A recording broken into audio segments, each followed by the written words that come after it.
All the goth DJs and Twitch witches are hanging out on Thursday for the bad VHS rips, unblinking eyes, and fire by night. Thetans and Satans comes from an interest in the cult of Scientology, moral panics, Satanism, and how they set the tone for the extremist social media panics of today. We really earn our Weird Left Twitch badge with this show, watching the world go red light in reverse every Thursday at 9 p.m. Pacific on twitch.tv/EchoplexMedia. Find our full schedule at echoplexmedia.com. The internet is a big dumpster.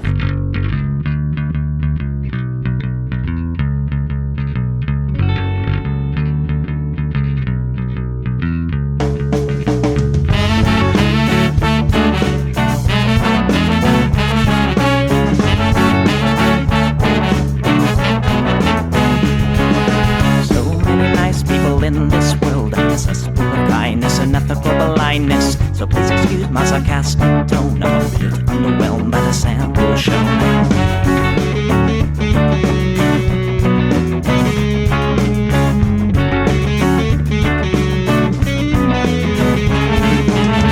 Mr. Bistro fraternity guy, you got my asshole, bloodshot eyes. Get drunk and fight every night. Idolize Bradley, belittle women's rights. Homophobic, racist, and don't give a fucking hey. Do you think you can drive a bigger truck? So wear your baseball cap to decide to let everyone know that you're a nice guy. So cool, was so impressed. Lots of chicks in a barrel chest. Cause you're a real man. Punch for punch, gonna piss in your face while you're passed out drunk. I'm a nice guy, you're a nice guy. He's a nice guy, but all of you are assholes. I'm a nice guy, you're a nice guy. She's a nice guy, but all of you are assholes. Nice guys rule the planets. Oh, I just can't understand it. Conquered divine by deception and lies. Social Darwinism and an overdose of pride. Fuck off, jerk off. I don't wanna hear it. Fuck off, jerk off. Read into the lyrics, cause everybody gets their just desserts. As long as you remember that nice guys finish first.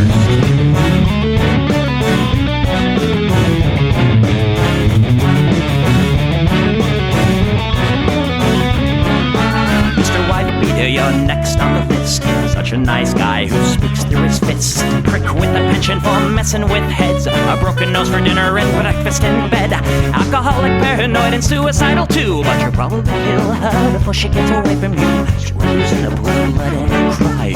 All your friends say that you're a nice guy. Have a drink, this one's on me. Look, you're doing fine, losing to your disease. Comatose, I'll pack your bags. Bury you like cats ready to go. I'm a nice guy, you're a nice guy.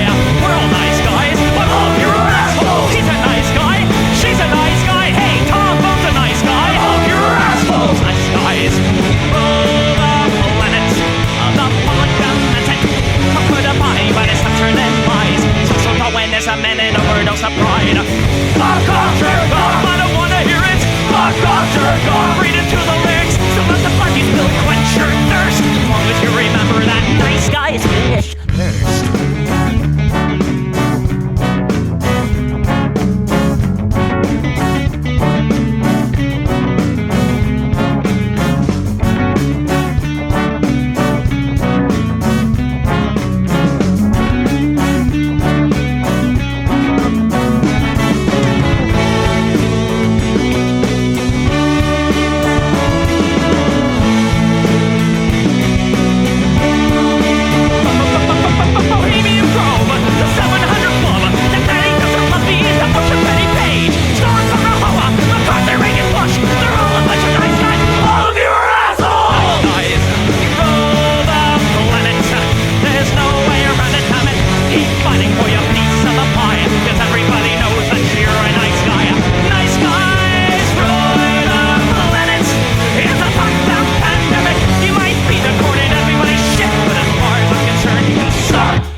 Everybody, welcome to the Plex. We do the show live every Sunday at 7 p.m. Pacific right here on Twitch. That's twitch.tv/EchoplexMedia.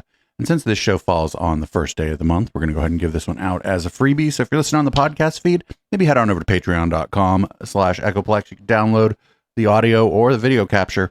Though I am a little tired, so I don't know how long the post game will be tonight, but we'll see. Speaking of being tired, thank you very much to EBM Worldwide for having me play not just Friday night, but also Saturday night in their raid train. We raised a bunch of money for DJ Gold out of Florida for some medical expenses. That's great. EBM Worldwide is a great organization focusing mostly on goth and darker type of music, but they let little old me play sometimes too, because that's fun. If you'd like to support this project, go on over to echoplexmedia.com, hit the support tab. There's a lot of great ways to support us. They're the best ways, the swag, and all month long, our Halloween collection is free shipping with the code Halloween 2023, all caps, at checkout. That's at eplex.store. And I'm Producer Dave. You can find me on Grindr. This is what the people want. I don't hate the cops. And there's a person inside when the truncheon stops. Oh, don't hate the cops. Oh, when the raiders come, who will protect the shops? Don't hate the cops. They're a sensitive bunch. If you don't stop throwing your rocks, snap, crackle, pop is the sound of a taser. Your body drops. Don't hate the cops. Oh, don't hate the cops. Don't hate the cops. Oh, don't hate the cops.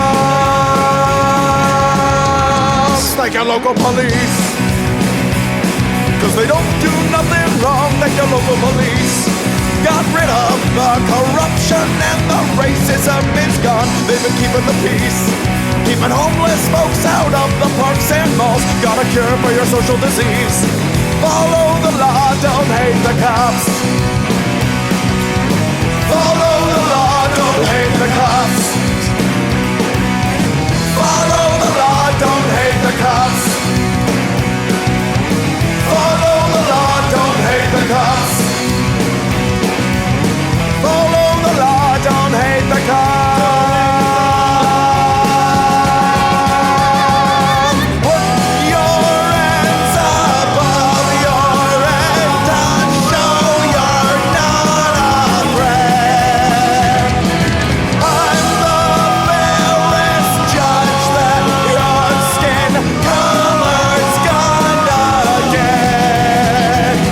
And if you die before the sun comes up, the paperwork will take forever. Well, it might have worked out a little bit better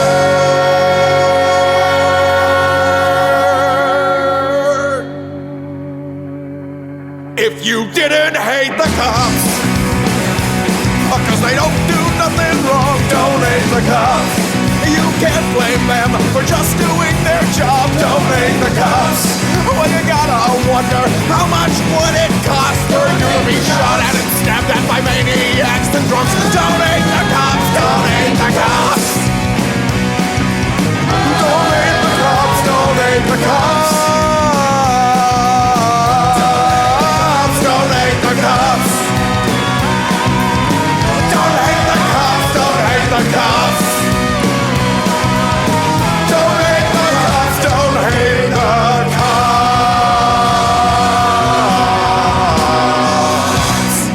And the former guy said a bunch of weird shit this week at his events, so we're going to go over that first.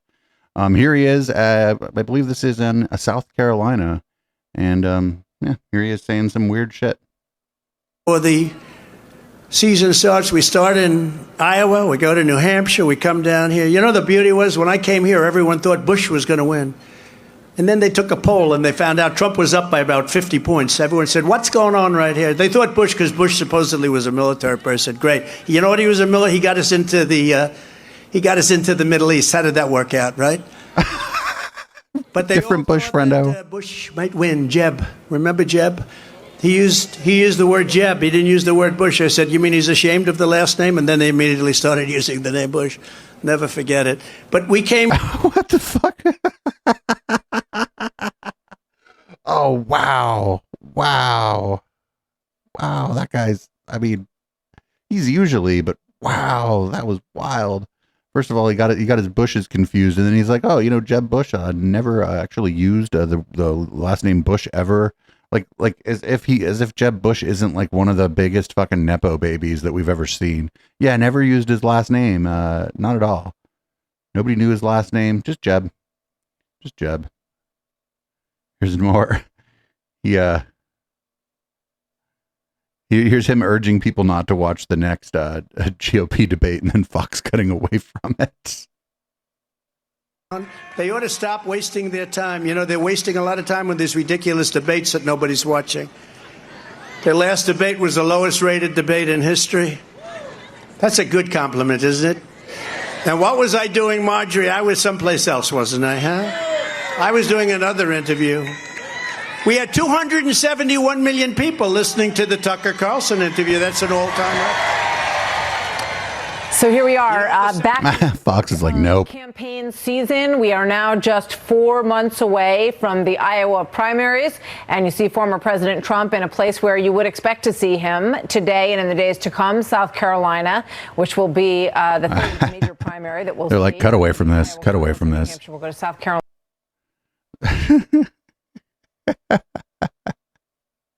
That's amazing. That's amazing. Also, those numbers on Twitter for people watching events and stuff are like overblown, because if it just like auto plays on your feed, it counts as a view. So this next one, the post just says, "I cannot breathe." I don't know what he's talking about. It might be something we already saw. I don't know, because there was a lot of clips from this South Carolina event from a lot of different people. But you have a better chance of being struck by lightning than hitting a whale with your boat. Wait, what? There has only been, listen to this, one such whale killed off the coast of South Carolina in the last 50 years. But on the other hand, their windmills are causing whales to die in numbers never seen before. Nobody does anything about that. They're washing up on shore. I saw it this weekend. 3 of them came up.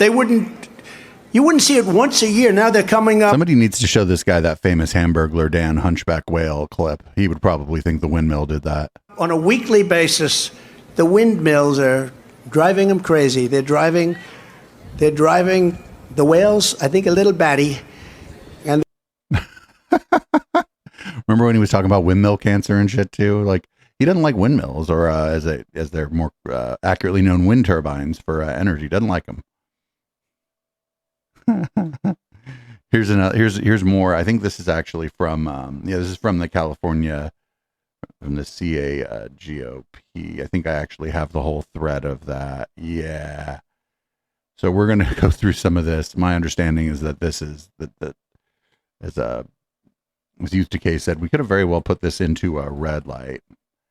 Anyway, there's just a bunch of clips. I don't think we'll watch all of them, but here, this is, of course, it's from RSBN. And this is in Santa Monica, California, where I'm quite sure the people don't really like him.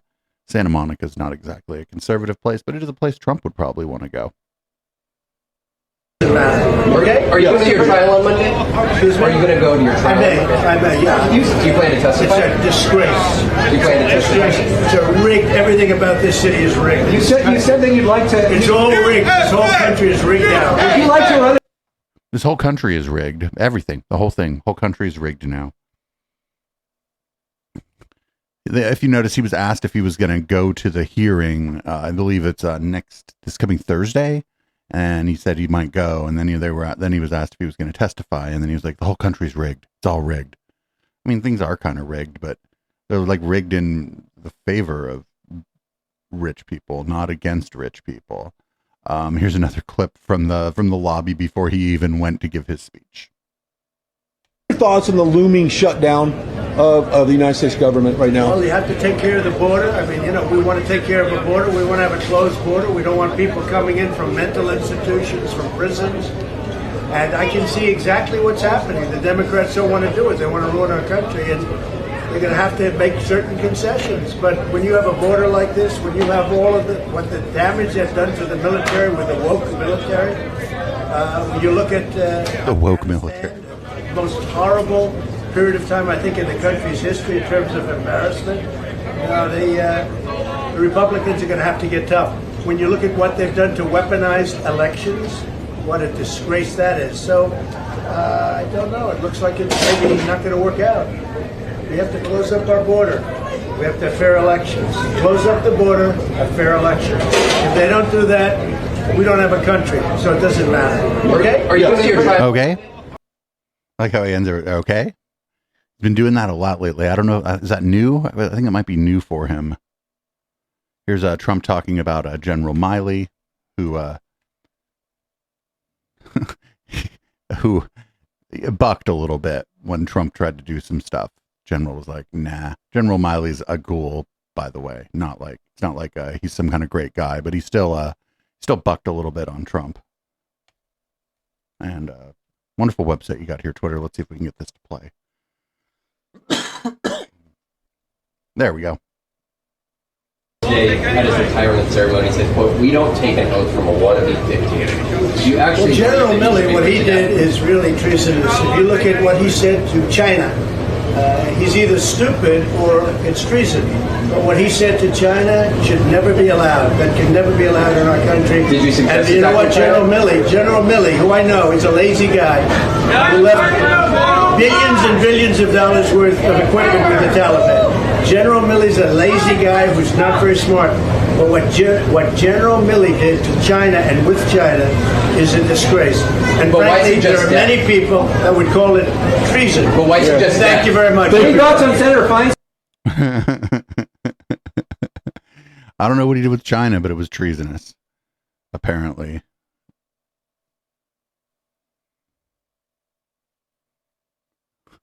There's one where a reporter asks him if he overstated the size of his own apartment. Oh my God. Lying about how many square feet your own apartment is a fucking new level of stupidity. Did you overstate the value of your property, sir? What about Scott Hall? Is that a coward? Why did you overstate the size of your Trump Tower apartment by 20,000 square feet? Why can you remember it? Why do you read that? Wait. So why did you remember it? So why did you overstate the size of your apartment by 20,000 square feet? You said that your apartment is valued. My financial statements, just for you, by the way. You said it was valued. It's a big deal. My financial statements are much lower than the actual net worth. This judge and your fake Attorney General of New York, who's driving business out, who's letting murderers run all over the city. They don't do anything to murderers that are running all over the city. The Attorney General is a racist, Letitia James.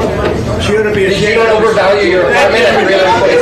I like how the reporter just keeps asking the question. His thoughts on a lot of topics here. I love how that reporter just kept trying to ask the fucking question. They're like, I'm not doing this with you. Oh, here we go. Here's the host of RSBN. He gets mad at somebody in the crowd and tries to he suggests to Trump that he's going to actually throw the person out from the crowd. This guy from RSBN is just such a D rider. I mean, a D for Donald, obviously, not something else. They're pressed. Donald, why is there only 100 people here? I thought you were popular. There's only 100 people here. I thought you were popular. Oh. We're going to start this over. That was pretty good.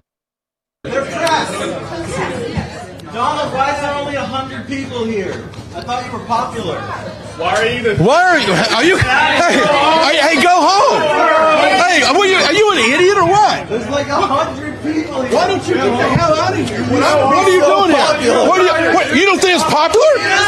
This guy's an idiot, President Trump. This guy's an idiot. I'm going to throw his ass out of here. I'm going to throw his ass out of here. He's an idiot. All right, let's get over. Some guy. You can't go.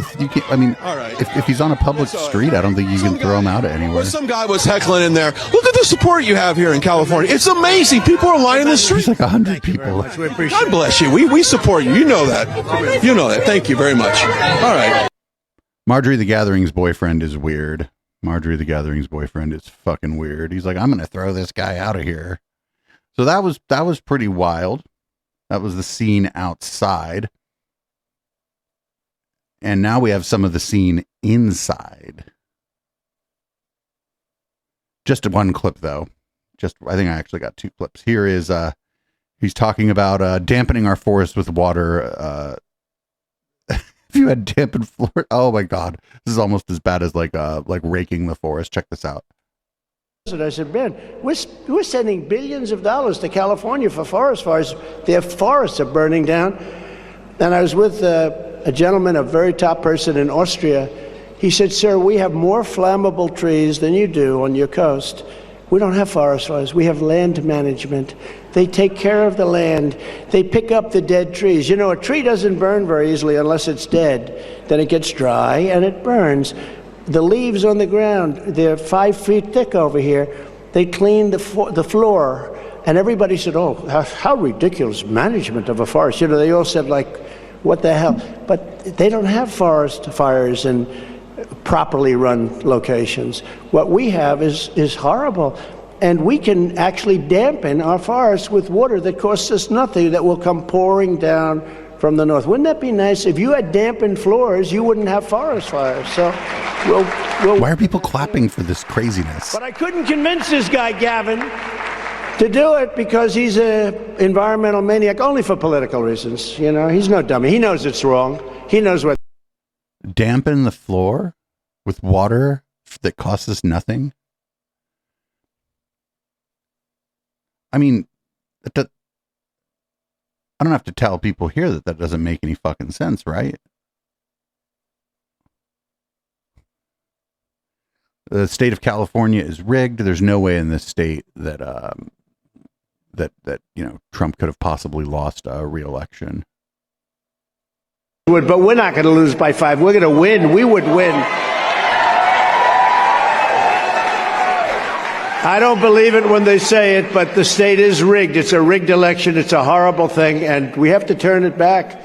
This is a state that the right Republican can win, and I think actually win easily. And all you have to do is go outside and look at what's going on in the streets outside, and it's with love, too, tremendous love. There's not a lot of people, there's no people that are negative, actually. No way we lose this state in a real election. If this was a real election, there's no way. If we had a real election with the real polling booths, if you had real polling, you don't have any polling booths. You have people signing something, dropping it in the mail, then who the hell knows what happens after that? It's ridiculous. But if we had polling booths, we know what happens to it after that. You can actually track it. ID and no mail-in ballots other than for those who are legitimately very sick or in faraway military, we would win this state by a lot. And I don't know why more people aren't bringing that up and talking about it. So if we prevent people from voting, we might win. All right, dude. Oh no, his mission, if he on the fucking his first order of business, if he gets reelected, well, check this out. This is his first order of business. Left.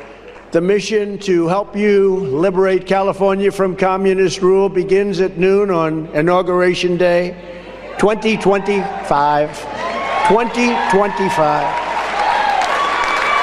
We got to bring. I'll tell you, the election of 24 is the single most important election in the history of our country. I used to say it about 16. It's the most important, and it was. But this is more important because we're going to lose our country. Our country's going to hell. Our country's being destroyed. Together we will take on the ultra-left-wing liars, losers, creeps, perverts, and freaks who are devouring the future of this state like a swarm of locusts. Like a swarm of locusts. This is amazing. Here, there's a ton of this. We'll watch maybe one more here.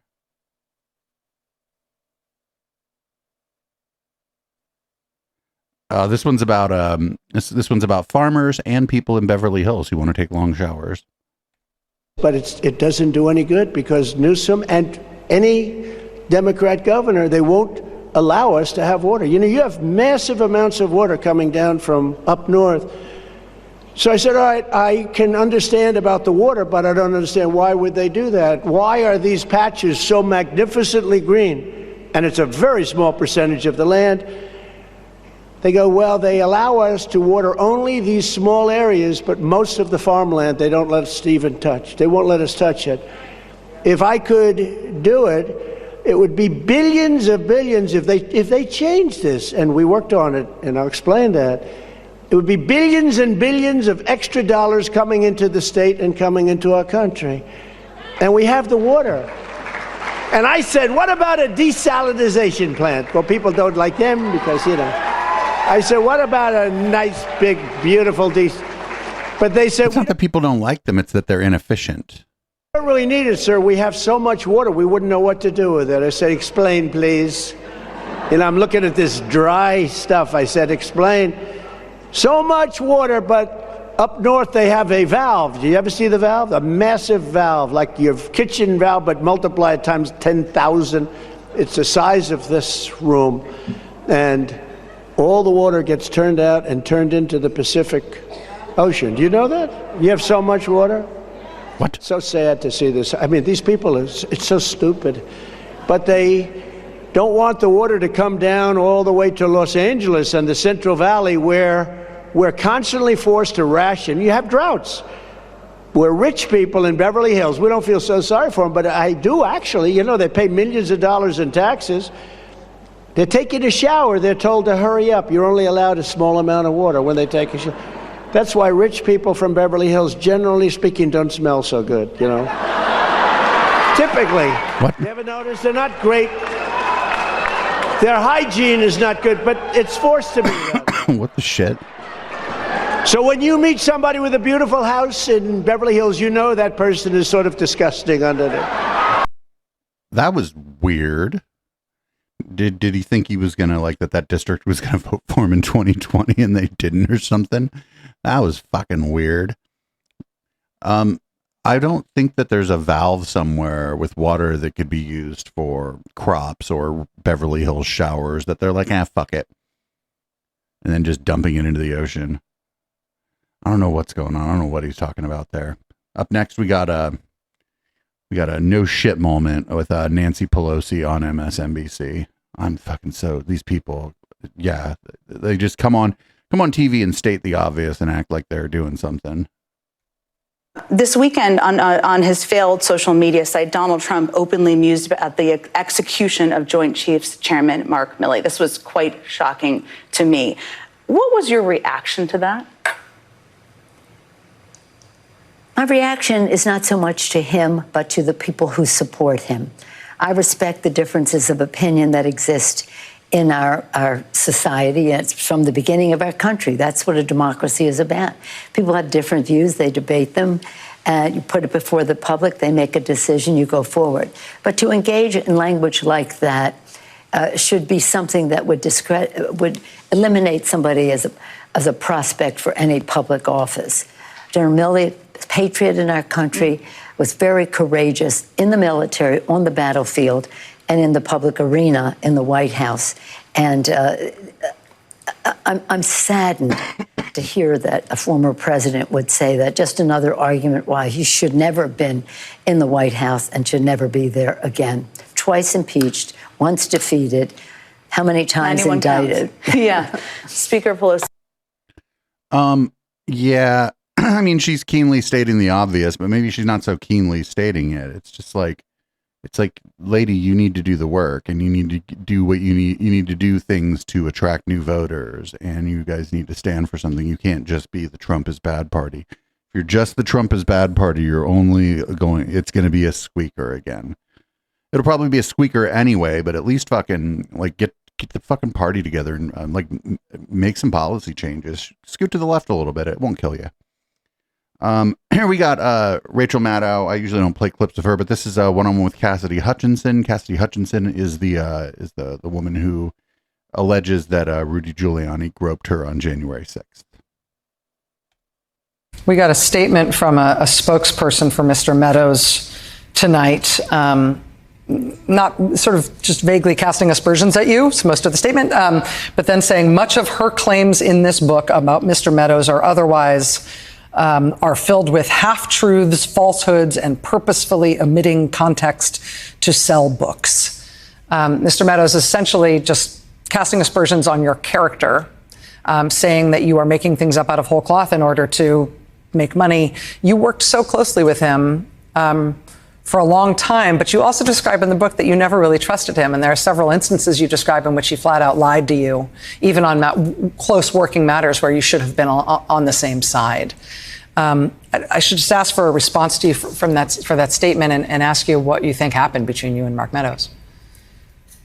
I don't think there was anything necessarily negative to happen between me and Mark Meadows. I was very outspoken after January 6th about how I felt about it. Mark and I also knew that we were two different people, and that's okay. You know, we regularly talked about it. We would regularly joke about it, that I was more moderate than he was, but we did in large part work well together. More ideologically moderate. Yes, yes, ideologically moderate, more so than he was. But you know, putting that aside, that in an environment like that, that doesn't matter as much.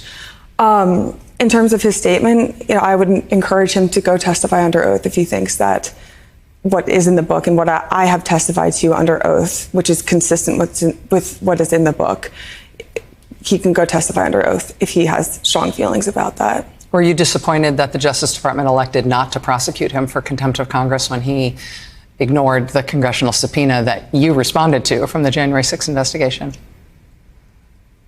I'll leave it to Mr. Meadows and his team to respond to that. What I will say is I hope that Mark is now doing the right thing. What I define as the right thing, which is coming forth and honoring your oath that you swore to protect your country, not your president. So we'll see what happens with all this. There's two things going on. One, she did testify in front of the J6 committee and had some pretty damning things to say about her former boss, Mark Meadows. But also, if I'm not mistaken, that's the woman who allegedly Rudy Giuliani played grab ass with on January 6th. Not great. So we're going to play a few clips from the first House GOP impeachment hearing for Joe Biden here. Didn't really go so well from what I'm hearing. I don't watch this stuff, but I do like the clips. All right, so let's get it straight. We're 62 hours away from shutting down the government of the United States of America, and Republicans are launching an impeachment drive based on a long debunked and discredited lie. No foreign enemy has ever been able to shut down the government of the United States, but now MAGA Republicans are about to do just that. But they don't want to cut off public services to the people and deny paychecks to more than 1 million service members without first launching an impeachment drive, even when they don't have a shred of evidence against President Biden for an impeachable offense. And you think I'm being harsh? Here's what some Republicans have had to say over the last week about the actions of the Republicans as they watch up close, quote, the dysfunction caucus at work, in the words of our GOP colleague from Nebraska, Don Bacon. Clown show, foolishness, terribly misguided, stupidity, failure to lead, lunatics, disgraceful, new low, pathetic, enabling Chairman Xi, people that have serious issues. Those folks don't have a plan, show just how broken they are, and individuals that just want to burn the whole place down. Now, if I said any of these things, they'd probably take my words down, but these are Republicans talking about Republicans. So let's be clear. This isn't partisan warfare America's seeing today. It is chaotic infighting between Republicans and Republicans. It's MAGA versus extreme MAGA, as if anybody in the real world could tell the difference between the two. What a staggering failure of leadership. Yeah, this is going to be good because I don't think they have the fucking votes, right? No matter what happens here, this clown show that they're going to do, I don't think they have the votes because they have like a fairly slim majority in the House. And a lot of those statements were made by members of the House. So I don't think they have the votes. And so my guess is that this is never going to actually come to a vote because what a fucking disaster for them, right? If they go through all this and then their own people, they can't even get their own people to vote for it. Like what a fucking disaster for them. I'm here for it, but man, I don't think it's going to go to a vote. I think this is all kind of smoke and mirrors to distract to try to distract from what's going on with Donald Trump, but then also the shutdown that was looming. That thankfully that didn't happen, and we have a couple weeks. There's a couple weeks until we get to have this fight again, and it'll be very interesting to see what happens going forward. Because, like I said, I don't think they have the votes. Here's more. This is more of Mr. Raskin. Speaker McCarthy's invertebrate appeasement of the most fanatical elements of his conference now threatens the well-being of every American. Now, some people think the members of the GOP caucus aren't interested in anything logical. They just want to see the world burn, as Alfred Pennyworth put it in The Dark Knight. But I see a method in the madness. A week ago, Donald Trump posted a comment saying that a government shutdown, quote, is the last chance to defund these political prosecutions against me and other patriots. You get it? To delay justice, Donald Trump would cut off paychecks to a couple million service members and federal workers and furlough more than 1 million workers and pay them later for having not worked. They would halt food assistance to millions of moms and kids and keep NIH in my district from enrolling any more patients in life and death clinical research trials. Trump's convinced that if we shut the government down, his 4 criminal prosecutions on 91 different felony and misdemeanor charges will be defunded and delayed long enough to keep him from having to go before a jury of his peers before the 2024 election. And like flying monkeys on a mission for the Wicked Witch of the West, Trump's followers in the House now carry his messages out to the world: shut down the government, shut down the prosecutions. But the cult master has another command for his followers, which brings us here today. On August 27th, he posted this edict: either impeach the bum or fade into oblivion. They did it to us. Of course, the standard for impeachment is not whether they did it to us, but whether the president committed treason or bribery or other high crimes and misdemeanors. But the Constitution's irrelevant to them. What counts is what Donald Trump wants. As Republican Representative Ken Buck, a Freedom Caucus member, told CNN the other day, President Trump has gone on his social media account and said we should be impeaching President Biden. Kevin McCarthy said we have an impeachment inquiry. You draw the conclusion, directly or indirectly, this impeachment inquiry was a result of President Trump's pressure. This is wild. First of all, some of the stuff is state, so it's not going to matter if the federal government shuts down, right? The Georgia one, and I think that's the one where he's most likely to go down. The one in Georgia, that's a state matter, not a federal matter. So the that's not gonna stop. So we'll see what happens here. We'll run one more clip here. Here's a commentary by a Professor Gerhardt, to take apart the impeachment inquiry. You can watch this whole thing, by the way. I think it's on C-SPAN. You can find it on the C-SPAN website if you want to see the whole thing. Qualified. So far, by the way, nothing about President Biden. Third, there were executives who asked Hunter Biden for help. Again, not yet any proof about any kind of complicity of President Biden. And lastly, Joe Biden gave a speech. If that's what exists as a basis for this inquiry, it is not sufficient. I say that with all respect.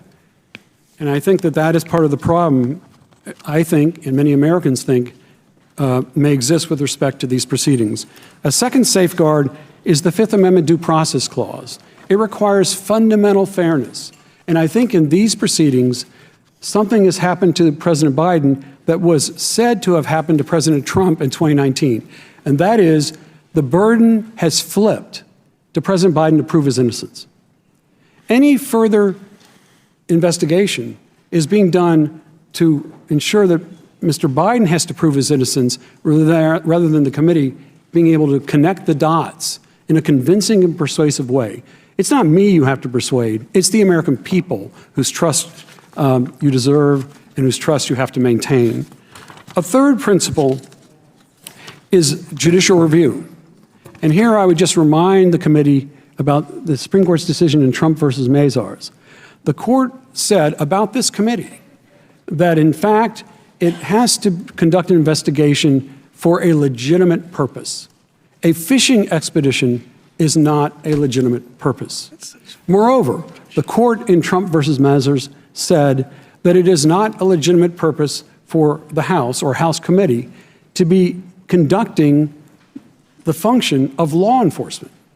And I heard many references here to criminal misbehavior, to whether or not somebody should be thrown in jail, criticisms of a prosecutor, Mr. Weiss. That sounds to me like an attempt to really substitute for the proper legitimate proceedings of the House. Yep. This guy seems pretty on point here. I hear from chat that there's actually one more clip that we should definitely check out. So we'll go ahead and do that. And this is Jasmine Crockett at this very same hearing. President of the United States has committed. But when we start talking about things that look like evidence, they want to act like they blind. They don't know what this is. These are our national secrets. Looks like in the shitter to me. This looks like more evidence of our national secrets, say on a stage at Mar-a-Lago. When we're talking about somebody that's committed high crimes, it's at least indictments. Let's say 32 counts related to unauthorized retention of national security secrets, 7 counts related to obstructing the investigation, 3 false statements, 1 count of conspiracy to defraud the United States, falsifying business records, conspiracy to defraud the United States, 2 counts related to efforts to obstruct the vote certification proceedings, 1 count of conspiracy to violate civil rights, 23 counts related to forgery or false document statements, 8 counts related to soliciting, and I could go on because he's got 91 counts pending right now. But I will tell you what the president has been guilty of. He has unfortunately been guilty of loving his child unconditionally, and that is the only evidence that they have brought forward. And honestly, I hope and pray that my parents love me half as much as he loves his child. Until they find some evidence, we need to get back to the people's work, which means keeping this government open so that people don't go hungry in the streets of the United States. And I will yield. Fucking fantastic. Yeah, that was good. We definitely need. I feel like there's a way in which that sort of leads kind of inches up to whataboutism. But I mean, if there's no evidence like for like impeaching Joe Biden or whatever, then I mean, just use the time for whatever you're going to use the time for, because there's no evidence. You don't gotta, there's not much else for you to do there. And like I said, I don't think the Republicans, I don't think they have enough votes. I don't think all their own people are going to vote for it. I think there's enough of them in like sort of purple districts or swing districts that this actually would look really bad for them to vote for, and it would drive turnout for their opponent. So here's Representative Jason Smith of Missouri being questioned about this investigation, and he doesn't really like the questions very much. This is a Republican from Missouri. Mr. Chairman, question just about the timing of all of this. You're talking about a two-tiered system of justice. If I'm not mistaken, August 7th, 2020, Bill Barr was the Attorney General and Donald Trump was the president.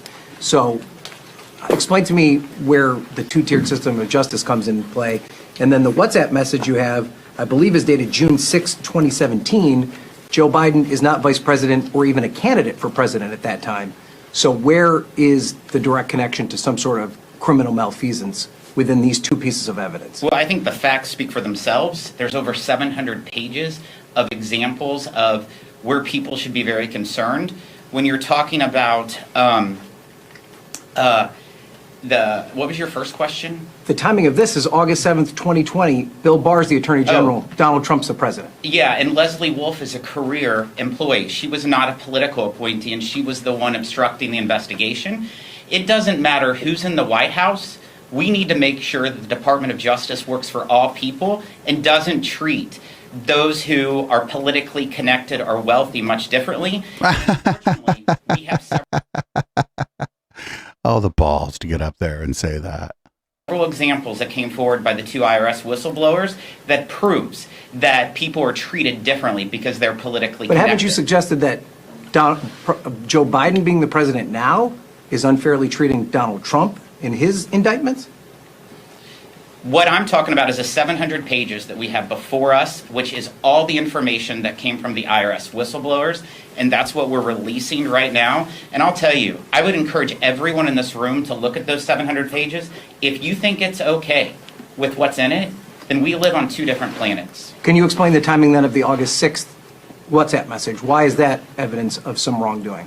I'm not an expert on the timeline. I would love to have President Biden and his family to tell us about all the timelines, because it's really, really unfortunate that we see so many meetings and so many phone calls that involved around official activity that the vice president has been participating in, and then big sums of money follows later. But if he's not the president or the vice president at that time, where's the wrongdoing? He wasn't even a candidate for president at that time.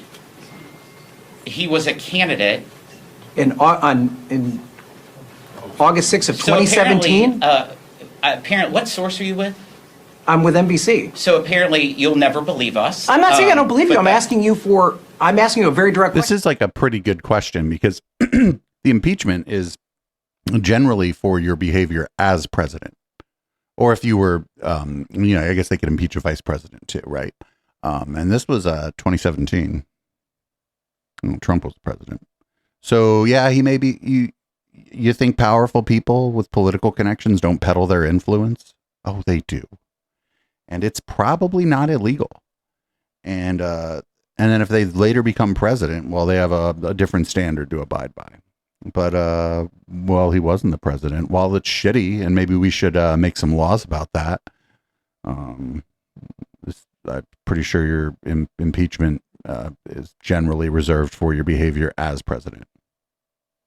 You presented a piece of evidence that you say came on August 6, 2017, that demonstrates that Joe Biden was using political influence to help his son. If he wasn't a political figure at that time, the first WhatsApp message you put up, where you talk about the brand, and I'm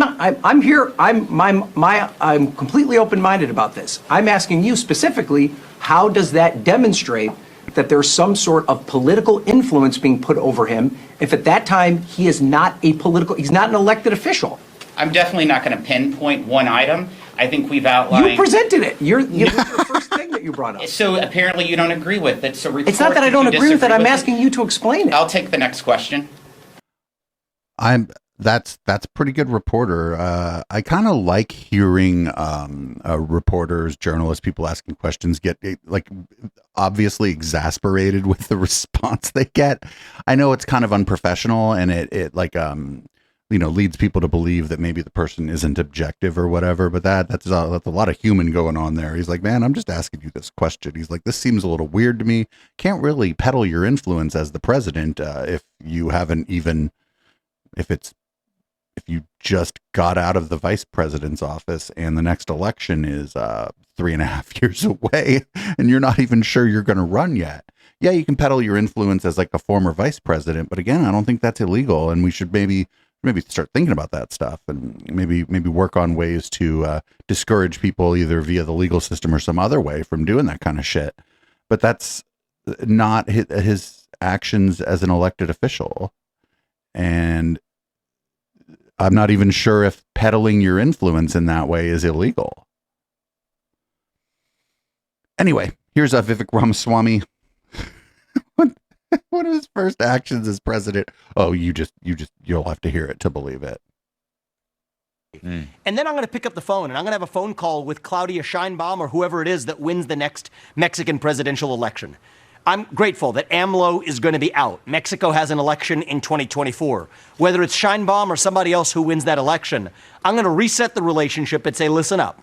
For a tiny fraction, and it will be a tiny fraction, of what we have already spent in Ukraine, we can help you, Mexico, regain your sovereignty from the Mexican drug cartels who are spilling over into our own homeland here. But if you don't do it, then we will come in and get the job done ourselves. Because the fact of the matter is, it's like if you have a neighbor who has a dog that comes over to your yard and keeps biting your family members repeatedly. If they keep repeatedly doing that, at some point you can take a shotgun and shoot that dog. That's legitimate, legal, morally, ethically justified. And I think the same thing applies to a country to our south that has lost its sovereignty to the Mexican drug cartels, and we're going to have to defend ourselves if necessary. Well, the going after the dog that crosses the line, in military terms, is called hot pursuit. And I think that's what you're describing. Mm-hmm. I think. I don't know, like if there may be, clandestine operations down there being done by the United States to disrupt the actions of people we believe are drug cartels or other people we don't like. In fact, there maybe is the wrong way to say it. There certainly are, not just in Mexico, but historically we've been doing that in South America for a very long time, up to and including fucking causing a coup. But doing it openly is actually, that's called war. You were declaring war on the nation of Mexico. And I think you'd be hard pressed to get the fucking military to do that. You know what I'm saying? I think you'd be hard pressed to get Congress to vote for it. And I think the military might buck if you be like, oh, we need to just go do a war in Mexico. I feel like the military leadership might just be like, no. Because that's like our neighbor, and historically, like one of America's best friends has been Mexico. Like people don't think about that a lot, but Mexico has been like America's like friend for a very long time.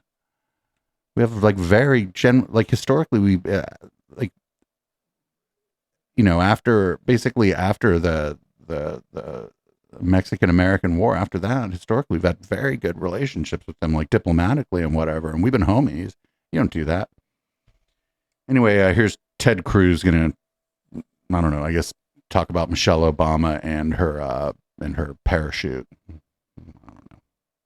Here's what I predict, and this is something I said last week on my podcast, Verdict with Ted Cruz. I think the odds are very significant that next summer at the Democrat National Convention, that the Democrat Party will jettison Joe Biden, will throw him off the ticket, and they will parachute in instead Michelle Obama to be their candidate. I think they're going to look to Michelle Obama as the savior to come in. And I think if that happens, that would be very, very dangerous. I think it'd be cool if she showed up. Like she should parachute in, not to like replace Joe Biden, but just fucking parachute in. Be like, oh, I guess Ted Cruz was right. I've never used a parachute indoors before. It was a little scary. Hi, everybody.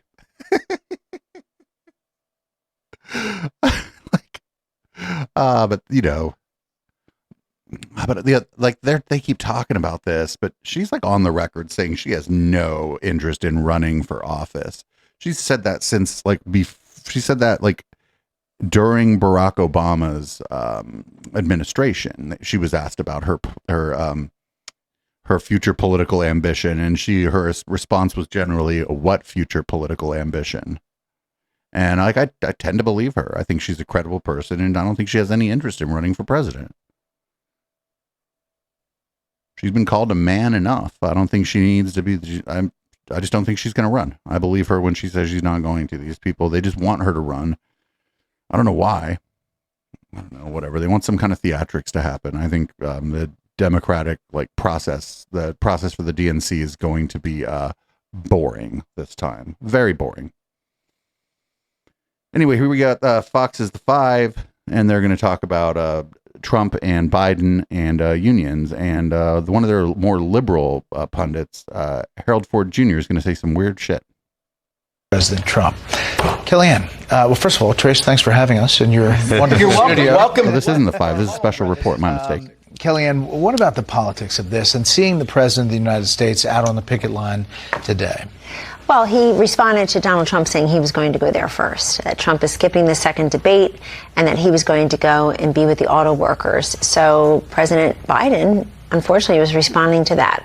I think it's too little too late. The unions are very skeptical of Joe Biden compared to other Democrats, and they know that the Democratic Party writ large is abandoning those core principles that used to galvanize union households toward the party, Brett. China, obviously much more important, shipping jobs and wealth overseas. And of course, this climate extremism, that is hurting these auto workers and other unions. And by the way, Joe Biden spent 1.5 hours, 90 minutes on the ground with them. Let's not be fooled by a bunch of B-roll and sound bites. He spent 90 minutes on the ground, and then he's flying here to California for a fundraiser, probably to talk about electric vehicles. Yeah, that is a big deal. But okay, so what is she? Okay, to talk about electric vehicles, big three automakers are making electric vehicles. You heard the speaker talking about what it means, the climate change policies of the Democrats, and how that affects workers, maybe more than this negotiation even does. Maybe. First of all, it is good to be in your house and good to be around the table with you. Two things. You're right. President Trump deciding to be on the side of workers there in Detroit, in Michigan, and across the Midwest certainly influenced maybe President Biden. But what's going to be interesting to me is tomorrow night. Do Republican candidates on that stage say that they would have gone? It'd be interesting to see if they get asked the question, is this a litmus test now for you? Wasn't one of Trump's appearances at a non-union shop? I swear one of those appearances he made was like at a non-union shop. Yeah. I think the president, to your point, does have some issues when it comes to Bidenomics and the economy. You showed the numbers last night, Brett, some of the unfavorable ratings, or I should say lack of favorable ratings for the president on the economy and the border. These are things they're going to have to tackle, or at least show that they have a plan to do. Every time Republicans look like they may be gaining a little favor, they stumble a bit. You got to keep the government open. If the government closes, history shows us that Republicans get blamed more than Democrats, particularly when they're in the majority. So the next few days are big for the government and big for the political parties as we go forward. Yeah, and we have these fancy walkouts of the candidates for the debate tomorrow. And as they get to their position, we have these fancy walkouts for the, like that clip was just, that was a dumpster fire in every sort of meaningful way. Fox is trying to kind of walk this line, right? Because they don't want to throw all in for Trump because, like, honestly, I don't think most of the people there like him. I don't think he's bad for their brand in a lot of ways, especially I think the C-suite there and whatever, they don't like him.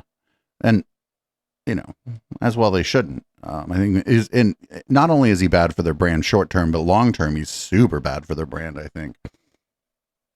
Oh, and defending him cost them almost $1 billion. So here's Robert Reich on the Joy Reid show talking about the same thing, and you'll hear a difference in tone and in content for sure. Joe Biden is the first president in history, including Franklin D. Roosevelt, to ever walk a picket line. And his words today were, I think, very significant. Can we put the VO up again, a VO again of Biden doing that? Because it is history. I mean, we need to pause on this history, Mr. Reich, because I think it's really important. The fact that Biden showed up at that UAW picket line and said what he said, which is there it is. You all built the work. You built the middle class. Unions built the middle class. And I just thought visually, it was an important reminder that when we say working class, that is a multiracial class of people. It's women, it's men, it's Latinos, it's black folks. It's not just white, working class people. It's white, black, everybody. That is the working class. People don't talk about that enough. And they are struggling against CEOs that make 400 times what they make. What do you make of this moment? Also struggling, Joy, against Wall Street. I thought it was very interesting that Joe Biden said, Wall Street did not create the middle class. You union workers, you created the middle class in America. And that's critical because, you see, this is the first president in certainly my lifetime that has said, in effect, whose side are you on? I'm on the side of the working class.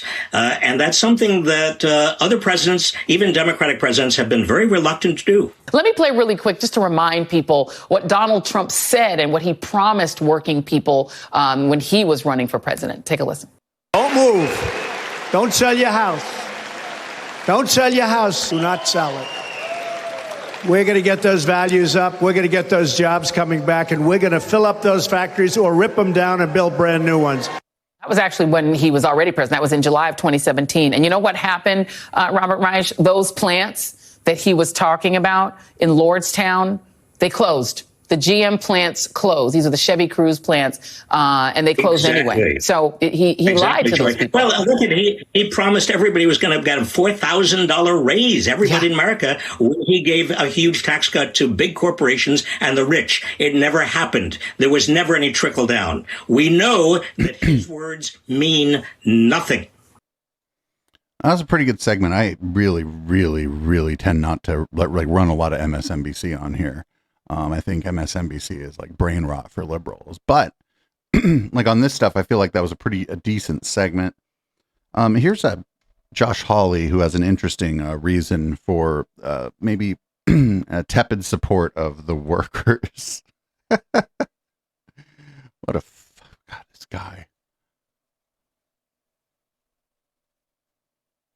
Them. I'm saying that, if they want to go along with all this climate stuff, and if they being these companies, and they want to send more jobs to China, I'm certainly not going to defend them. My message to them is quit outsourcing, quit offshoring, stop all of their woke policies, all of their electric garbage, their climate garbage, invest that money in American workers.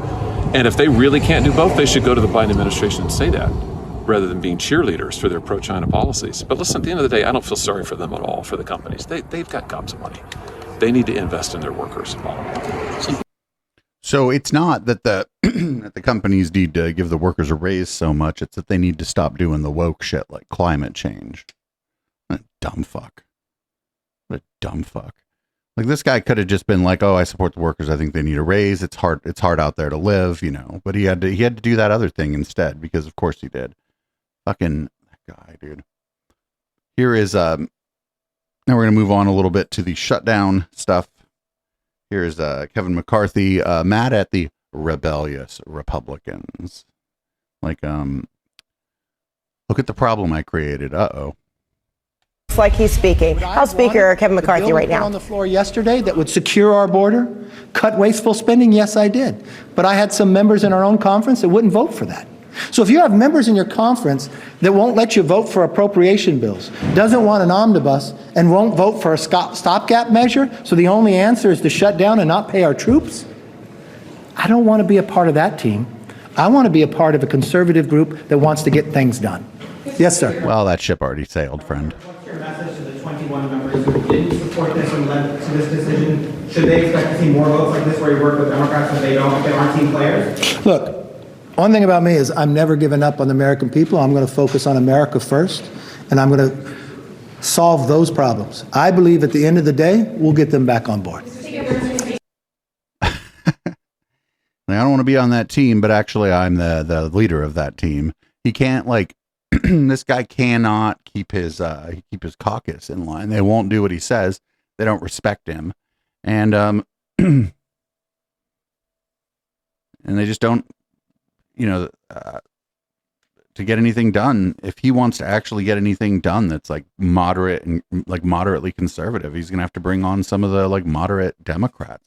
But he can't do that because then fucking people would lose their goddamn minds. Here's a Pizzagate Dan Crenshaw talking about the extremist Republicans.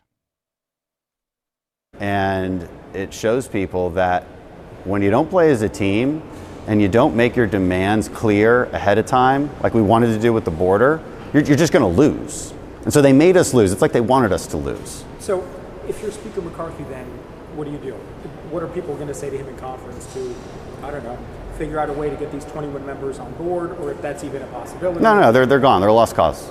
They're a lost cause. So there's got to be something that... Because I mean, we had the most conservative, we had like a radically conservative bill on the floor. It was so conservative, it was obviously dead in the Senate, right? So, but it was a good place to plant our flag and start. Like that's, if you want to win, that's how you have to do it. And a lot of us want to win, like moderate to very conservative Freedom Caucus members. We were all on board with that, but these 21 just decided to say no. They don't know why. They can't explain why. So you have to then work with Democrats, no? To figure out a more moderate piece of legislation? Yeah, to keep the government open. I mean, yeah, because like it's not like these 21 are asking for something in particular. It's kind of old. Yo, the guy who was the moderator of a Facebook group about Pizzagate before he went into Congress is like, these people crazy. Like that's where we are now. That's where we are now. I just want to let everybody know that that's where we're at now. Fucking wild times. What a time to be alive. Here's Stephen Miller on the Charlie Kirk show, and he's talking about deporting people because that's what he talks about. Look, we live in a modern era. We have a lot of people that want to go to work. Round them up, kick them out, go home, go make Honduras great again, since you're such a blessing to America. Stephen, thank you so much. Wonderful work. We'll have you on again. Wait, what? Well, that was weird. Let's try this again. There we go. One of the things that is live, everybody. Center-right Vichy French Republicans is that deportation is radical. It's not radical. Israel deports people all the time. I want a immigration system that Israel has. Why does Israel get a wall, get borders? Why do they get to deport foreigners that commit crimes? Because they're an apartheid state.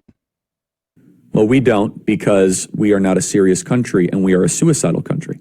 Stephen, when I see the people come across the border, it demoralizes me. It's like this daily slit of my wrists. Every day somebody is like slitting my wrist, this slow bleed of the republic. What? Stephen, when Trump is president again as the 47th president of the United States, how do we deport 30 million people?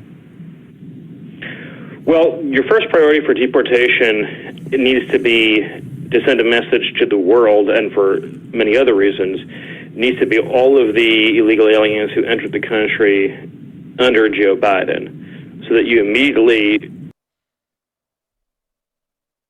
send the message to the whole of the planet that, because someday there, of course, will be another far-left president, and that far-left president will open the border. And you need to send a message to the world that even if you come here, even if you get in, you're still going to be deported from the country. And we don't know how large that number is going to be. Of course, you'll pick up an enormous number of what they call collaterals when you're making those arrests. So you'd have to imagine, you know, if you went to, say, you raided like a agricultural plant that had, say, a meatpacking center that had one Biden illegal, you'd probably pick up 10 other illegals at the same time. So you'll get an enormous number of collaterals. But that number, and it's unknowably large because it's, of course, your releases, your gotaways, and then all of the people who are overstaying their visas, which nobody even talks about. But since ICE has been disabled from deporting visa overstays, there's millions more illegals that no one is even aware of or thinking about or even having a conversation about. In order to carry out a deportation operation of that scale, you would need to involve the U.S. military, which is why President Trump often talks about the Eisenhower model, where the last time the U.S. military was... No. I'm pretty sure that's, that we have laws against using the military for things like that. Large-scale deportation operation. So also the reason why President Trump has talked about invoking the Alien Enemies Act, which is a law that was passed in the late 18th century during the Adams presidency, that allows you to instantaneously remove any non-citizen foreigner from an invading country age 14 or older. So it doesn't apply to the entire, all the demographics of illegal alien groups, but it applies to those 14 and older. And so it would be particularly useful in contexts where you have large amounts of gang members and drug dealers and other criminal offenders who are overwhelmingly going to be over that age threshold. And so that allows you to suspend the due process that normally applies to a removal proceeding. This is fascist shit. Suspending due process for anybody is just fascist shit. Don't realize, who haven't worked in immigration enforcement, how bureaucratic that process is, or the fact that all illegal aliens have the ability under current practice and procedure not only to appeal their deportations, but if they get the right kind of lawyer and they get the right kind of judge, they can even get their deportation appealed into federal Article 3 appellate courts. In other words, out of the immigration courts, which are under DOJ, and into regular federal court. And so you can have a single deportation for a single alien get all the way to the United States Supreme Court. That's how bureaucratic the system has become. And so you need to then invoke extraordinary powers to overcome that. And then you need to mobilize the U.S. military, state, federal, and local law enforcement to then carry out large-scale deportations across the whole country. And then you would need to build very large staging facilities to carry out the removals. Because, logistically, what a lot of people don't think about or realize is that if a deportation team goes to a particular house and arrests an illegal alien family, so say a mother, a father, and 4 children, there's not like there's a plane on a tarmac that's just like 10 minutes away ready to take them. And even if there was, it wouldn't be a very efficient use of resources, right, to have an entire chartered aircraft for a single family unit. So you need to then build massive staging facilities so that you can efficiently remove people, plane full at a time, or where applicable, busload, if it's going to be going back to Mexico, at a time. And so it would be this is terrifying. An undertaking It would be greater than any national infrastructure project that we've done to date, but that's what we have to do. Well, but look, we live in a modern era. We have a lot of people that want to go to work. Round them up, kick them out, go home, go make Honduras great again, since you're such a blessing to America. Stephen, thank you so much. Wonderful work. We'll have you on again. Whoa, that's crazy. Let's hope that guy never gets anywhere near any kind of fucking power, because that's fucking crazy. That's a gigantic undertaking, and the idea that we're just gonna, basically put a bunch of people on buses, or as somebody in chat said, trains or aircraft, like that's madness, just complete fucking madness. I can't even imagine. I can't imagine doing that. It doesn't seem possible, like even just logistically, much less, of course, like the other problems with it, the fucking how it rhymes with other things that have happened in world history. Not a lot to say there. Here's from, I think, Fox and Friends and Friends and Friends and Friends and Friends. Here's Brian Kilmeade, climate expert. And it's unbelievable at the United Nations, they say this is great. Yeah. That's all they talk about. Even Zelensky was talking about climate change in countries being flooded. So what are you talking about? Isn't absolutely incredible how crazed people are with this climate change. And Libya is now coping with major flooding that has wiped out entire villages and reportedly killed thousands of people.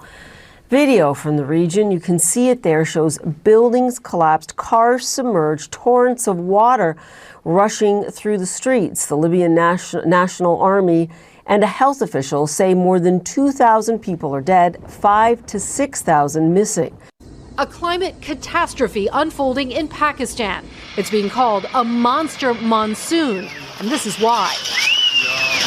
Floodwaters so powerful they brought down a multi-story building, washing away bridges and homes and crops. People wading neck deep in water. Rescuers are using whatever they can find, in this case, a bed frame and some rope to pull people to safety. Heavy rains that started in June are causing flash floods all along the Indus River. Newly released satellite images show the before and after. We have nothing left. We lost everything, this woman says. The numbers are staggering. 33 million affected, more than 3 million displaced, and 119 killed overnight Saturday alone, pushing the toll to more than 1,000 dead. Yeah, Brian Kilmeade obviously doesn't know what he's talking about. Decoding Fox News does a great job of like taking a Fox News segment and then sort of showing what's going on, like regarding that. There's a lot of trouble. I don't know if the flood specifically was created by climate change, but these things are becoming more common, and experts in the field certainly are near unanimous in their analysis that this stuff is getting worse because of climate change. Up next, we got Fox News tried to do a segment on, I believe, scary cities, and it didn't really go as planned. The people who lived in the cities weren't scared. Jesse sent Johnny to the progressive hellscape where residents mocked the idea that the city is spiraling out of control. I've never seen any crime in Seattle. I've never seen any of it. I've seen fun and laughter and fun. I don't believe that number. People, they're, getting robbed out here, carjacked. I've never heard of anyone getting robbed. Crime is a social issue that could be solved by giving people their basic needs. It's not a thing that happens just on the street. People don't just come up and try to rob people on the street. Do you walk around every day like someone's going to rob me every second? Seattle decriminalized drug use, and then they criminalized it again. Oh my God, who are you getting these facts from? You're from New York. Apparently you're listening to the wrong people. I saw a lot of people shooting up on my way down here. Oh, did you? Okay. And they were bothering you? I was in a car, but, people... Oh, no, you're in a car. Oh, no, they were hurting you so bad. Oh, no. Shout out to the good people of Seattle for, just goofing on these dorks. She's like, are you around? Do you live here? She's like, are you dealing with this? She's like, that's fine with me. I like it here. yeah, people who live in cities like Seattle and fucking New York and Chicago and San Francisco and LA, a lot of those people love those cities. It's a home. And you're not like small little, increases in property crime and even violent crime is going to stop those people from loving those cities. Like, shit just happens. Sorry. Here's Mike Flynn on Don Jr.'s show, trying to get a word in edgewise with Don Jr. If there's someone that can, it's me. Yeah. But Yeah. but we're also blessed, to have, let's call it a war chest to be able to fight it. I mean, my defense for treason, a crime punishable by, I probably spent, well over $1 million on bullshit. Yeah. It doesn't have to be true. But I have the head of the Intelligence Committee on TV lying about me, the head of the this, the head of the that. They're on there, and then the mainstream media carries the narrative. There's no consequence to them because they say, well, we're just reporting what those guys said. I mean, they altered my emails. I mean, this is all, just objectively fact at this point, but it didn't matter. Yeah. And they went after you the same way because he's a traitor, he's working for this. Well, anyone who knows that's not the case is like, well, I can't defend a traitor. We just got to see how this plays out. So even if you don't believe it, they get you to be silent. So you're out there alone taking the slings and arrows. They go after you. Speaking of silent, your guest is awful silent because you won't shut up. For me, we could fight the war chest. We were, unlike the Bidens, we were business people. We had money. We could fight it. And it's, again, millions of dollars. But they go after you. So Thanks for inviting me on your show to listen to you talk endlessly. Mike Flynn likes to talk too, so he probably wasn't too happy with that at all. Because Mike Flynn, if you let him go, man, he'll just fucking talk forever too. It's like two trains running into each other. In some labor news, looks like some pharmacists at CVS have walked out of 22 CVS stores in the Kansas City area.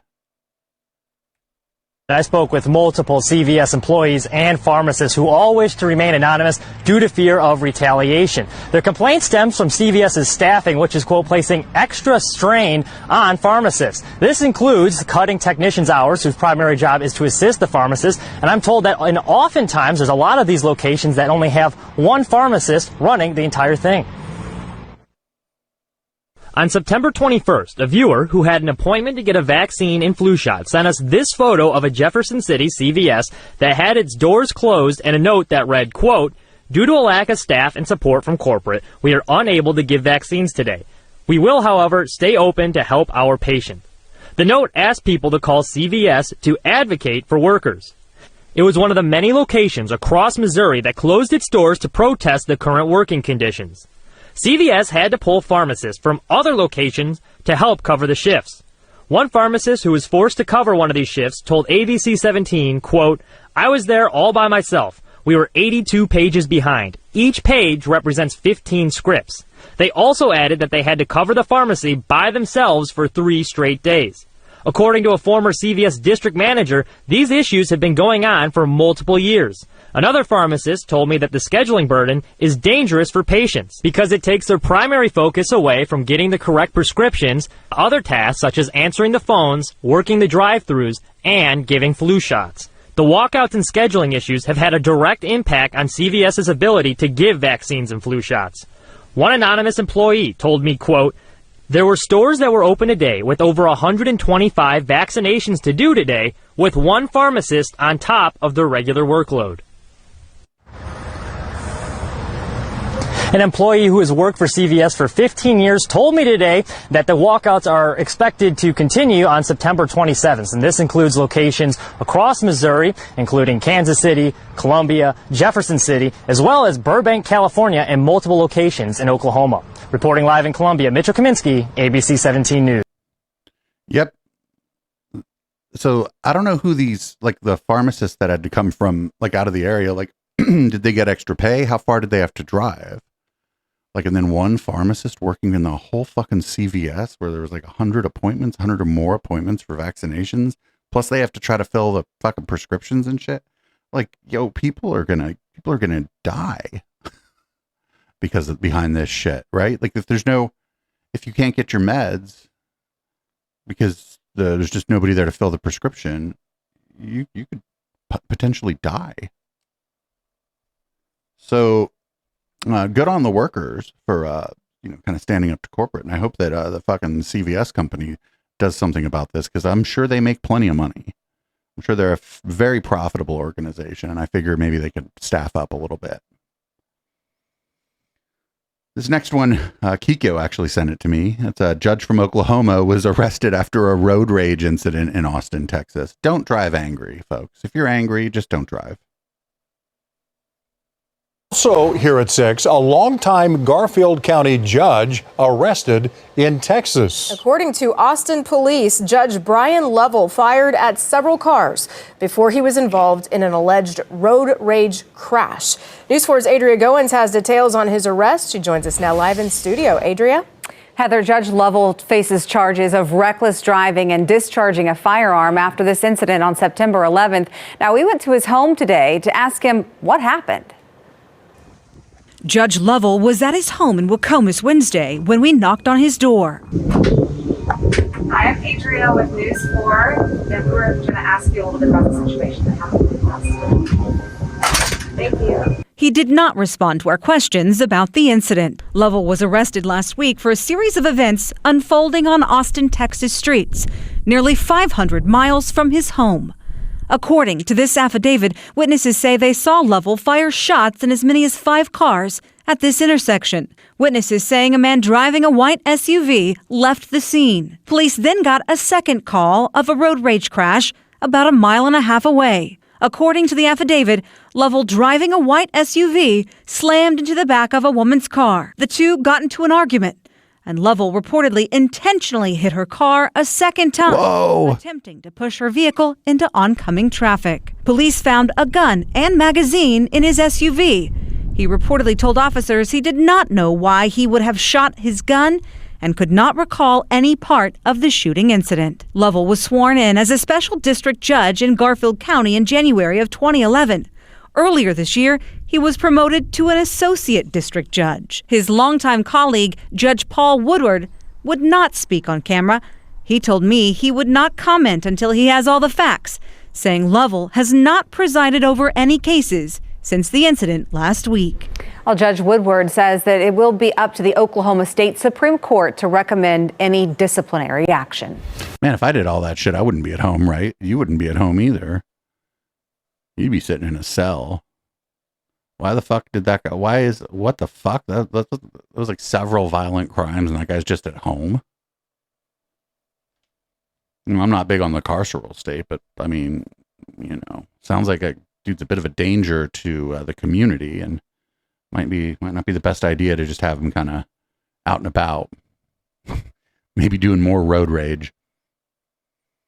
Up next, we're going to check in on, a lot of really bad things in this world come from Redding, California, Shasta County, California, and Sean Foyt, or as we call him around here, Sean Fucked, is no exception. Here's him. We're just gonna check in on him. This is weird. This is bizarre. All right, I just got off a TV interview about this, and I am fired up. Knott's Berry Farm here in California, which has hosted family-friendly entertainment for years, this Halloween is hosting a demonic, all-ages, sex orgy LGBTQ show. A sex orgy at Knott's Berry Farm. Let's go. Shoving it down our throats. Listen, this is the same place where revival broke out in the 70s during the Jesus Revolution. Love songs sang there. Now it's turned into a den of demons. Comment below. Let's push back. Let's hold our... Knott's Berry Farm is going to have a Satanism and an orgy, an all-ages orgy at Knott's Berry Farm. I get the feeling that they're just having a Halloween concert. I know. I'm probably just biased. What with my Live, Laugh, Lucifer items in the shop and whatnot. I'm probably just biased, but it's probably just a fucking Halloween concert. Here's a Lance Wallanu. He's going to be like, he doesn't have any idea why anybody's criticizing Trump while there are literal demons running this nation.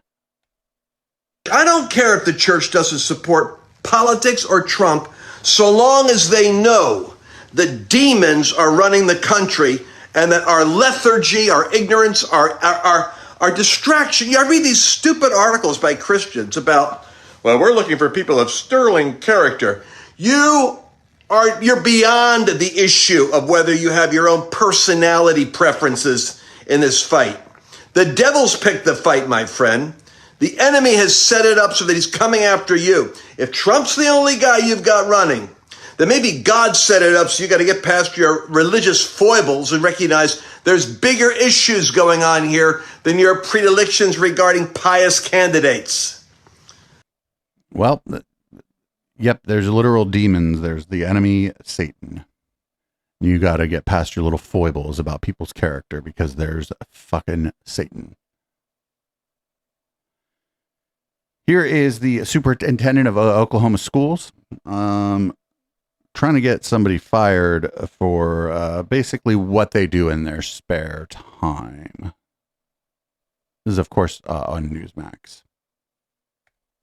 You get school board members that are more concerned with being woke, more concerned with these radical sexual revolutionaries and plugging them into schools than they are actual academics. And so what we've called on, I've been really clear, this principal should be fired immediately. We've already seen this principal has hired another drag queen to work underneath him at the school. Wow. This has to be rooted out immediately.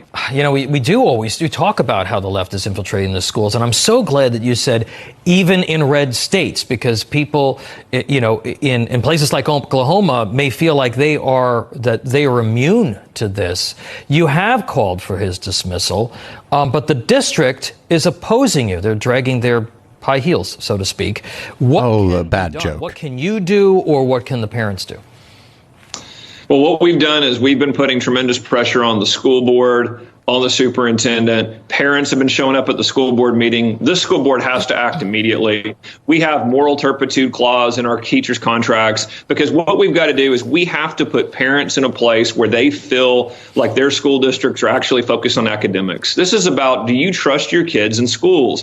And this is why you see so many parents around the country that say, I don't. I do have real concerns. Well, in Oklahoma, we're going to fight back on this. We see Joe Biden pushing these type of policies. They want this gender theory in our schools. We've seen George Soros for years fund school board elections. Oh, George Soros. It's time for conservatives and parents to take your school boards back, take your schools back. We are going to continue to do this in Oklahoma. I'm not going to allow a drag queen to run a school here in Oklahoma. We are going to fix this problem, and we're going to move on into making sure that this doesn't happen again. So this person just does drag in their spare time, like on the weekends, like at parties or clubs or whatever, I'm sure, right there. Because like a drag queen, it's just all about the fashion, baby. So they can do whatever they want in their spare time as long as they're not hurting anybody, and doing a drag performance ain't hurting anybody. So I don't know why you're trying to fire them for just fucking engaging in a kind of fashion show you don't like. Speaking of schools, this is from the Glendora Unified School District. This is interesting, to say the least.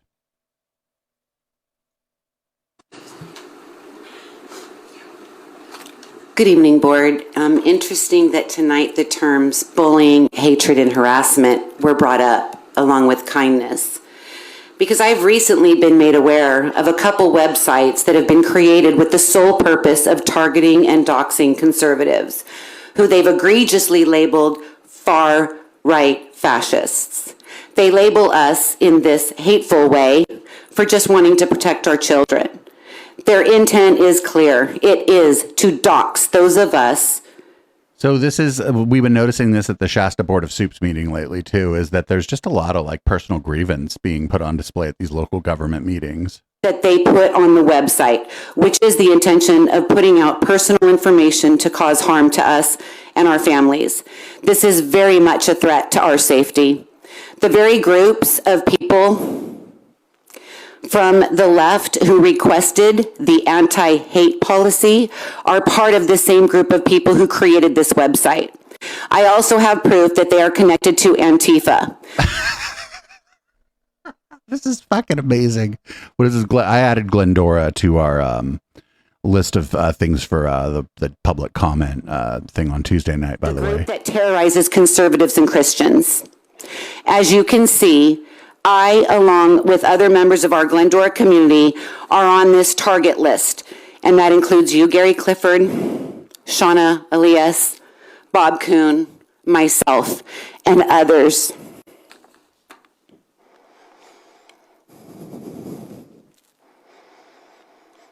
Here's a quote from a trusted source on Telegram regarding this chart. A trusted source on Telegram regarding this chart.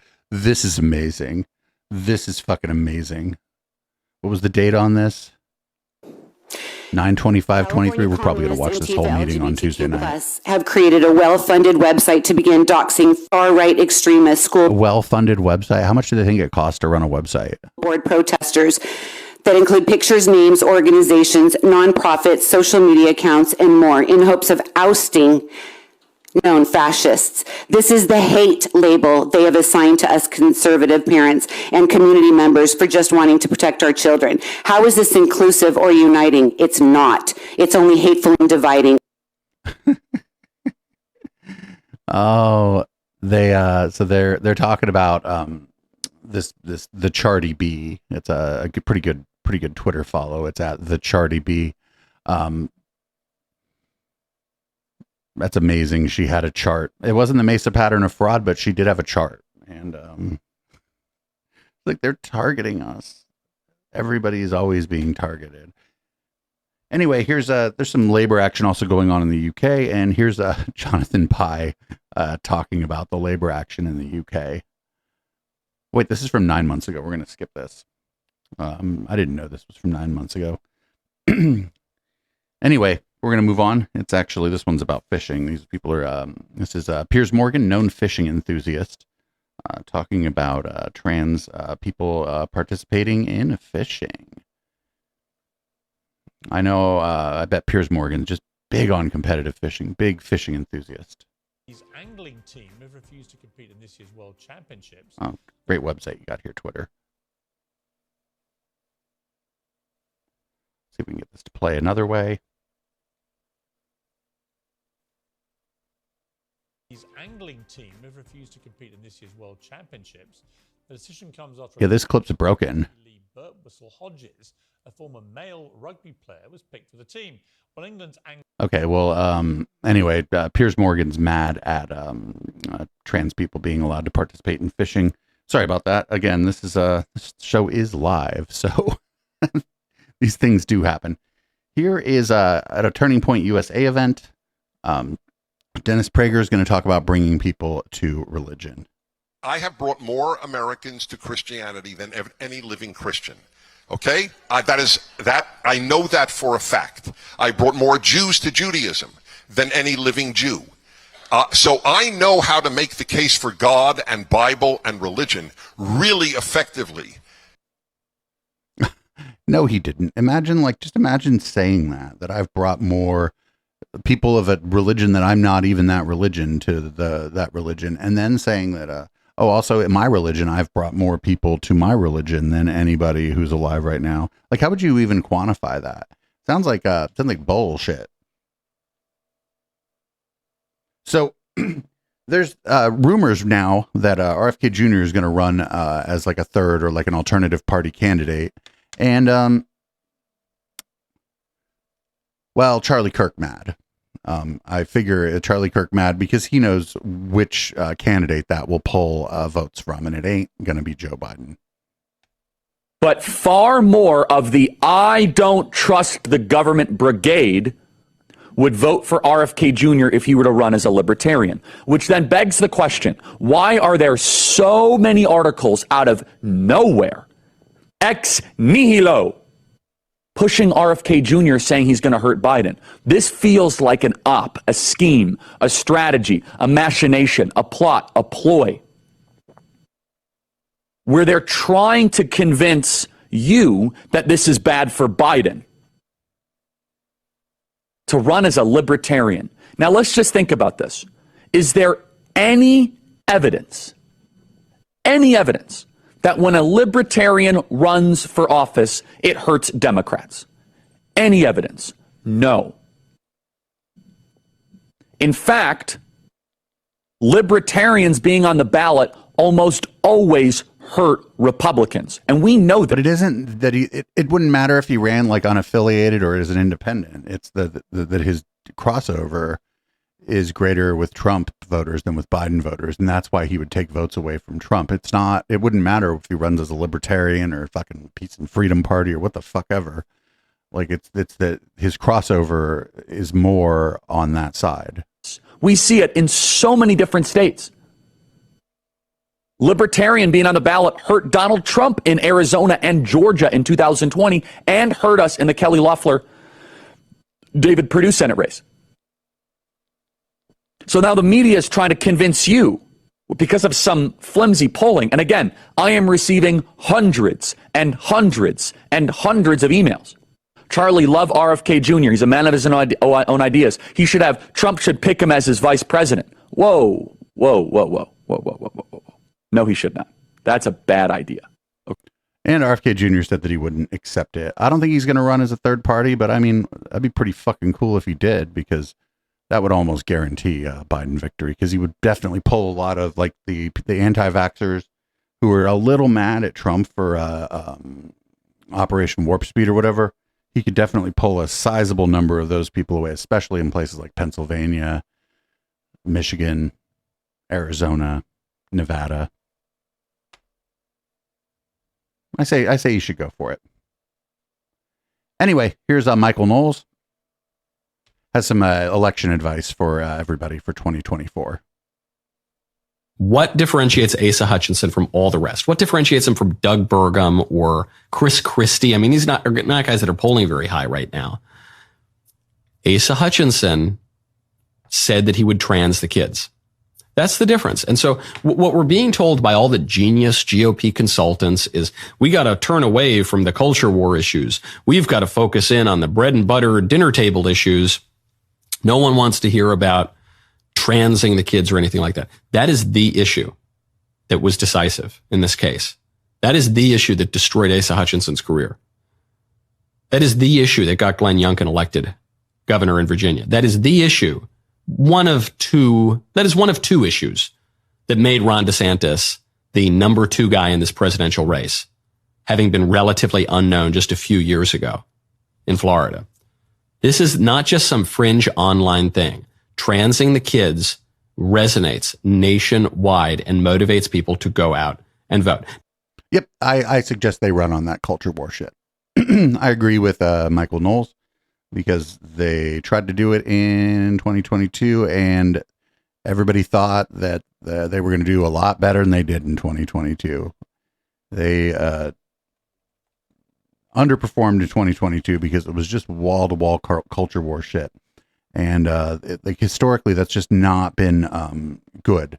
Well, actually, when either party runs almost exclusively on culture war shit, it's usually to their detriment especially in a presidential election. So we got one more.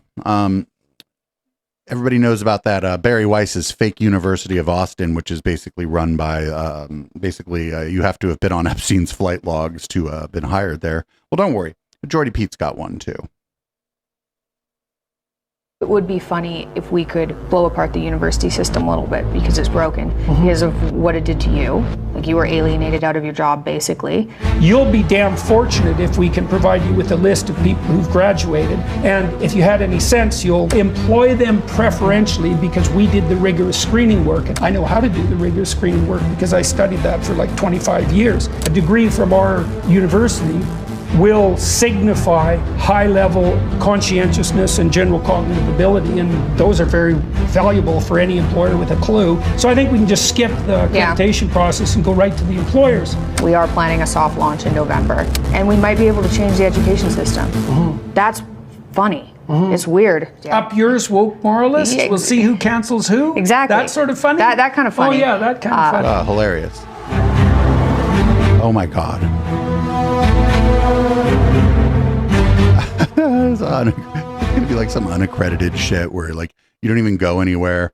It's gonna be like a fucking diploma mill, and then he's gonna be like, I fucking did them for conscientiousness and ability to pay my fee. I'm sorry, I mean intellectual ability. It's been a hell of a week again, hasn't it? Yeah, what a whimsical song to end on, as someone said in the chat right there. Oh, whimsical, not terrifying, just how whimsical. So that's been the regular part of the show. We are giving away the rest of the show for free this week. Go to patreon.com/echoplex. And while you're there, consider signing up, or you can sign up at eplex.store. Get the same benefits as Patreon. It's probably actually better to sign up over at eplex.store. It's fourth wall. I get a slightly better cut, but more importantly, you automatically get a discount on the stuff in our swag shop. That's eplex.store. This has been another episode of The Plex. I am going to change the color of the lights in this room, change the contents of my beverage, and we'll be back with red light. This is, as always, Boomers by Periscope. I'll see everybody on the flip side.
Can't get enough Echoplex and want to keep the conversation going with the hosts and community when we're not live?